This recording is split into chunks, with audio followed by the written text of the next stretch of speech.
হযরত শাহজালাল আন্তর্জাতিক বিমানবন্দরের তৃতীয় টার্মিনাল দ্রুত চালুর লক্ষ্যে উচ্চ পর্যায়ের সভা ও বহুপাক্ষিক আলোচনার মাধ্যমে কর্মপরিকল্পনা গ্রহণ করেছে সরকার।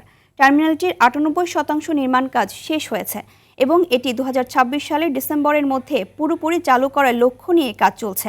জাপানি কনসোর্টিয়ামের সাথে পরিচালনা ও রক্ষণাবেক্ষণ চুক্তির বিষয়গুলো নিয়ে আলোচনা চূড়ান্ত পর্যায়ে রয়েছে।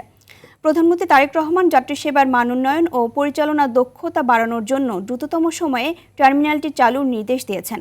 পররাষ্ট্র মন্ত্রণালয়ের জাপানি প্রতিনিধি দলের সাথে এম্বার্কেশন ফি, আপফ্রন্ট ফি এবং রেভিনিউ শেয়ারিং নিয়ে বিস্তারিত আলোচনা হয়েছে। তৃতীয় টার্মিনাল পরিচালনা ও রক্ষণাবেক্ষণের জন্য জাপানি প্রতিষ্ঠানের পাশাপাশি গ্রাউন্ড হ্যান্ডলিংয়ে আন্তর্জাতিক মানের প্রতিষ্ঠান যুক্ত করার পরিকল্পনা রয়েছে।